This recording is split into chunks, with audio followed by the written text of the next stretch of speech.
కోరికలో ఉండి ఇంకా దీన్ని ధ్యాసగా పెట్టుకొని ఇంకా ఎప్పుడు చేస్తూ ఉండాలని అర్థమవుతుంది. అలాగే చెయ్యాలి, ఎప్పుడు చెయ్యాలి. అలాగే చేస్తున్నా సరే మొత్తం చదువుకుంటూ చెయ్యి. అలాగే మాతాజీ.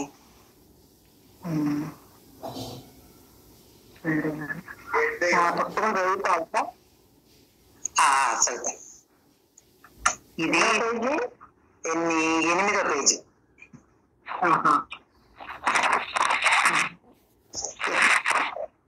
ఇది విధవ శరీరం కాదు, ఇది దేవతా శరీరం. ఈ శరీరాన్ని ఎవరు సృష్టించారు? మనోరూపంగా ఉండి సంకల్ప రూపంగా ఉండి అమ్మవారు సృష్టించింది. కొడుకున్న వాడికి కల వచ్చినట్లుగా ఈ సృష్టింపబడిన శరీరం మీద మనం తిరస్కార భావం చూపెడుతున్నాం. ఏముందండి ఈ విధవ శరీరం, దీనికి ఇంకా మందులు ఎందుకు, ఇంకా పోషణ ఎందుకండి, ఇది అనవసరం అండి అంటే అవసరమైనది ఒకటి ఉందని ఇది అనవసరం అనేటటువంటి ఒక అభిప్రాయం కలిగి ఉంది. నేనంటాను సృష్టించుకునేది ఇదంతా శరీరానికి అవసరమైనట్టు నిజం. శరీరానికి అవసరమైనట్టు నిజం, అవసరమైన మాట నిజం. అది వాడుకోవటం చేత ఇప్పుడు కర్మ పెరగటం లేదు, చచ్చిపోయేటప్పుడు పట్టుకెళ్ళటం లేదు. అంటే సత్రంలో దిగి అన్ని సామాన్లు పెట్టుకొని వండుకొని తిని ఆ వండుకున్న కాగితాలు అక్కడ పడేసి వెళ్ళినట్లుగా ఉంది. ఈ సృష్టి అంటే ఈ సృష్టికి అంతా కూడా అమ్మవారు, సృష్టి అంతా కూడా అమ్మవారు. అందుకని ఏమండి జ్ఞానం వచ్చింది కదా ఇంక ఈ శరీరంతో పని ఉంటుంది అంటే జ్ఞానంలో భాగమే. ఇది కూడా పరమాత్మ స్వరూపమే. ఇదంతా అమ్మవారి సృష్టి కదా. ఆ అమ్మవారి సృష్టి ఇక్కడ రూపనామాలు ఉన్నదంతా అమ్మవారి సృష్టి. రూపనామాలు పనిచేయడానికి ఏ శక్తి ఆధారమో అది పరమాత్మ. అంటే అమ్మవారికి కూడా ఆధారం పరమాత్మ. పరమాత్మ శక్తి వల్లనే అమ్మవారు ఈ సృష్టి అంతా కూడా ఇలా చక్కగా చేయగలిగింది. ఇక్కడ ఆ పనికొచ్చేది అవసరమైంది అవసరం కానిదంటూ రెండు లేవుగా. ఇప్పుడు ఉన్నదంతా పరమాత్మ స్వరూపమే. నేను పరమాత్మని, ఉన్నదంతా పరమాత్మ అనుకున్నప్పుడు అంతా ఒకటే గెలిగింది, ఒకటిగానే ఉందిగా. ఇక్కడ విధవ శరీరం అనడం ఏమిటి, దీనికి మందులు అనుకోవడం ఏమిటి? ఎందుకంటే శరీరం కూడా పరమాత్మే, మందులు కూడా పరమాత్మే. ఆ పరమాత్మ తప్ప రెండోది లేదు ఇక్కడ. కాకపోతే ఈ శరీరానికి ఆహారం ఇచ్చేప్పుడు దీనికి ఏది సరిపడుతుందో, ఏది తింటే దీనికి ఆరోగ్యంగా ఉంటుందో చూసుకొని అడిగినంత వరకు ఆహారాన్ని తీసుకొని ఈ మనసుని, ఎందుకంటే ఆరోగ్యం సరిగా లేదనుకోండి, మనసు శరీరం మీదే దీని గురించి, అందుకని ఆ మనసు ఏకాగ్రత కుదరాలి అన్నప్పుడు ఈ శరీరానికి ఆరోగ్యంగా ఉండాలి. అందుకని ఆరోగ్యంగా ఉండాలంటే దీనికి ఏది తింటే సరిపడుతుందో, ఏది దీనికి హాని చేస్తుందో గ్రహించుకొని దానికి తగ్గట్టుగా ఆహారాన్ని తీసుకోవడమే గాని ఇక్కడ వదిలేది లేదు, పట్టుకునేది లేదు, అనవసరము లేదు, అవసరము లేదు. ఈ శరీరం ఉన్నంత కాలం దీనికి ఏది అవసరమో ఆ ఆహారం గాని మందులు గాని ఇవన్నీ కూడా ఇస్తూ భావన మాత్రం ఏక భావనే చెయ్యాలి. పరమాత్మ తప్ప రెండోది లేదు ఇక్కడ అనేటువంటిది. కాకపోతే ఏంటంటే ఇది విధవ శరీరం అండి అని ఎందుకు అంటున్నారంటే దీంట్లో ఈ శరీరము నశించిపోతుంది కదా. ఒకప్పుడు లేదు, ఇప్పుడు వచ్చిన దాని వల్ల ఉంది, కొంతకాలం లేకుండా పోతుంది. ఈ 4 రోజులు ఉండేది నాటకంలో బొమ్మ ఆడినట్లు ఆడటమే గాని ఆ నాటకంలో ఆడినంతసేపు కూడా నమ్మకం లేదు. ఆ నమ్మకం ఎక్కడ ఉంటుంది? అసలు వాడిని అనేది దృష్టి కలిగి చేసినంత కాలం, నమ్మకంగా ఉన్నంత కాలం ఇది ఉన్నా ఉండకపోయినా వెళ్ళినా ఏ రకమైన లోటు లేదు వాడికి. వాడు వాడుగానే ఉన్నాడు. అందులో సత్రంలో దిగినప్పుడు అక్కడ ఇప్పుడంటే ఈ హోటల్స్ ఇవన్నీ వచ్చినాయి కానీ అంతకుముందు సత్రంలోకి వెళ్ళేటప్పుడు ఏదైనా తీర్థయాత్రలకు వెళ్తే సత్రానికి వెళ్ళినప్పుడు వీళ్ళు సరుకులు తీసుకెళ్లేవాళ్ళు. అక్కడ గిన్నెలు అవన్నీ అద్దెకి ఇస్తే అవన్నీ వండుకొని మళ్ళీ అక్కడ ఇచ్చేసి వెళ్ళిపోయేవాళ్ళు. అలాగే ఇక్కడ సృష్టి అంతా కూడా అమ్మవారిని. ఈ సృష్టిలో భాగంగా నువ్వు కూడా వచ్చావు, ఈ శరీరం కూడా వచ్చింది. ఈ శరీరం కూడా సృష్టిలో భాగంగా వచ్చింది. ఇప్పుడు ఈ సృష్టి కంటే అతీతం అంటే, ఈ సృష్టికి ఆధారం అంటే ఏ శక్తి నేనో ఆ శక్తి నేనే గ్రహించుకున్నావు. నిరంతరం అలా ఉండాలిగా. దీన్ని ఒక పనిముట్టిగా వాడుకోవాలి.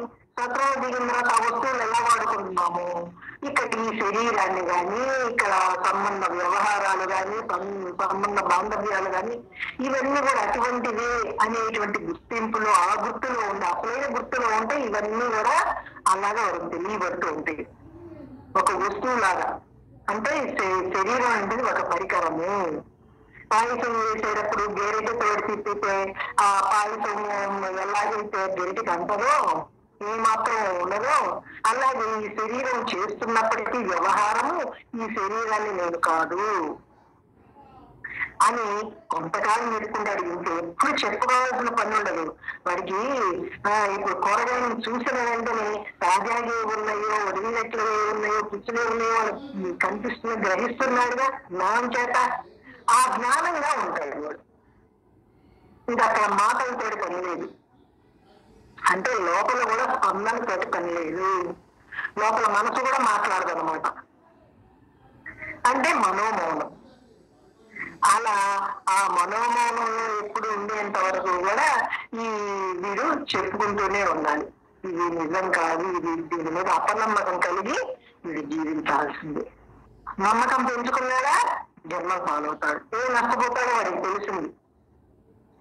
జన్మలు కలుగుతాయి, జన్మల్లో ఏ దుఃఖం ఉందో తెలుస్తుంది.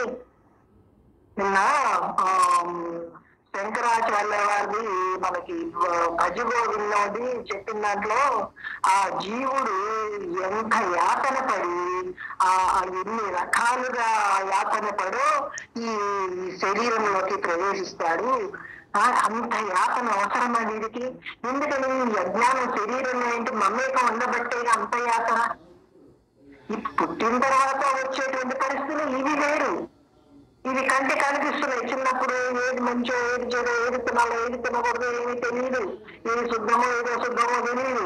ఏమీ తెలియని పరిస్థితులు మన కళ్ళ ముందు కనిపిస్తున్నాయి. కానీ కణంగా ఉన్నప్పుడు, సూక్ష్మాతి సూక్ష్మంగా ఉన్నప్పుడు ఆ నీటిలో వర్ష బిందువులో, ఆ వర్షంలో వచ్చి ఆ వర్ష బిందువులో నుంచి ప్రవాహంలో కొట్టుకుంటూ ఎలా ఎంత వివరంగా చెప్పారు ఆయన. మీకు పెట్టాను, మనకి సద్గురు బోధన పెట్టాను, విన్నారో లేదో కానీ ఎంత యాతన పడతాడో. యాతనా శరీరం అంటారు చూడండి. అక్కడ సూక్ష్మాతి సూక్ష్మంగా ఉండి అంత యాతన పడుతుంటాడు. అంత యాతన పడి మనకు ఆకారం వచ్చినట్టు అహంకరిస్తాం. ఇంకేముంది, నాంత గొప్పవాడు లేడు, నాంత తెలియగలవాడు లేడు, నేను ఎంత చక్కగా సాధన చేస్తున్నానండి. సాధన చేసేవాడికి ఎవరు విలువ అసలకి? నువ్వు శరీరానికి సాధన ఉంది. శరీరం నేను తెలుసుకోవడానికి ఏ సాధన అక్కర్లేదు. నేను పరమాత్మని, నేను శరీరాన్ని కాదు, నేను పరమాత్మని అనేటువంటి గ్రహింపులో ఉండడానికే ఈ సాధన అంతా కూడా. మీరు చేయవలసిన ప్రయత్నం అంతా కూడా దానికి చెయ్యాలి.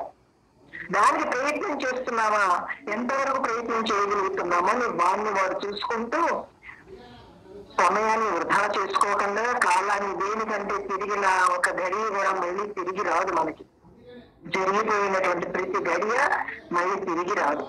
ఏమండి ఒక్క నిమిషం ఆగండి, ఇక్కడ ఏదో సర్దుకొని వస్తాను అని ప్రాణం పోయే టైంలో అంటే ఎవరు ఏమి ఆగడయ్యా, ఈ టైం అయిపోయింది, నువ్వు ఎన్ని సర్దుకున్నా ఎన్ని చేసుకున్నా ఈ లోపే, ఆ టైం అయిపోయే లోపే. టైం అయిన తర్వాత ఇంకా ఇక్కడ ఏది ఎవరు రక్షించరు, ఎవరు ఆపలేరు. అది అనివార్యం అన్నమాట. అది ప్రకృతి యొక్క ధర్మం. అందుకని ఇక్కడ ఈ శరీరాన్ని ఒక పత్రంలో దిగినటువంటి యాత్రికుల్లాగా ఈ జగత్ అనేటువంటి దీంట్లోకి దిగాడనమాట. శరీరకంగా వచ్చాడు. వచ్చినప్పుడు అపనమ్మకంగా ఉండి ఇక్కడ అన్ని కూడా ఏది నాది అనేటువంటిది, నేను నాది అనేటిది లేకుండా ఇక్కడ జరిగిపోతుందా లేదా? ఏదైనా నేను నాది అనుకున్నానా మళ్ళీ జన్మే అని వాడికి వాడు లోపల చెప్పుకుంటూ ఈ శరీరం మీద పట్టు లేకుండా, శరీరం అంటే నమ్మకం లేకుండా బ్రహ్మ అంటే నమ్మకం పెంచుకుంటూ ఉండాలి. చదివానా? ఆ వండుకున్న కాగితాలు అక్కడ పడేసి వెళ్ళినట్లుగా ఉంది. అది అంతా సంపాదించుకొని సృష్టి అంతా వాడుకొని ఎలా వాడుకోవాలో తెలుసుకొని అది ఉపయోగించుకొని తినేసి వెళ్ళిపోతున్నాడు. అంటే అర్హతని బట్టి వేసి వెళ్తున్నాడు శరీరం గలవాడు. బుద్ధి గలవాడు ఏం చేస్తున్నాడు? శరీరాల మీద ఉన్న మంచి చెడు పట్టుకెళ్తున్నాడు వాడు. ఆ మంచి చెడు కొడుకు కూతురు అంటే లేని వాటి మీద కూడా ఆపాదించుకున్నట్టు ఉన్నటువంటిది. ఎందుకంటే చంద్రకళల్లా మారుతున్న ఆ చంద్రుడు మనసుకి అధిష్టాన దేవత కనుక ఈ మారుతున్న శరీరం మీద ఒక అభిప్రాయం ఏర్పడి ఇది బాల్యం, ఇది యవ్వనం, ఇది ముసలితనం, ఇది 4 రోజుల నుండి పోయేది అంటే శరీరం ఉందని దాని మీద ఒక రకమైనటువంటి అభిప్రాయం ఏర్పరుచుకుంటూ వచ్చాడు. మహాత్ములని తనే నిర్ణయించుకున్నాడు, బుద్ధని తనే నిర్ణయించుకున్నాడు. ఇవన్నీ కూడా ఈ సత్రంలోకి దిగిన తర్వాత ఆ సత్రంలో దిగిన మనతో దిగిన వాళ్ళు ఉంటారు కదా, వాళ్ళని మంచి చెడు అనేటువంటిది ఎలా మాట్లాడుకుంటున్నామో ఇక్కడ కూడా నేను, నాది నా కొడుకు, కోడలు, కూతురు, అల్లుడు, వీళ్ళు బంధువులు, వీళ్ళు చుట్టాలు, ఇవన్నీ కూడా శరీరమేమో వచ్చే వాటిని అర్హతని బట్టి ఏది ఎవరికి అర్హత ఉంటే దాన్ని బట్టి తినేసి వెళ్ళిపోతుంది. కానీ మానసికమైన సూక్ష్మ శరీరం ఉంది, అది బుద్ధిలో మంచని చెడని పుణ్యాత్ముడని ధర్మాత్ముడని వీడి పని వీడు ఇంతేనండి ఎప్పుడు ఇలాగే ఆలోచిస్తారని ఏదో ఒక రకమైన అభిప్రాయం పెట్టుకోవడం వంటిది ఆ సూక్ష్మ శరీరానికి అలవాటు.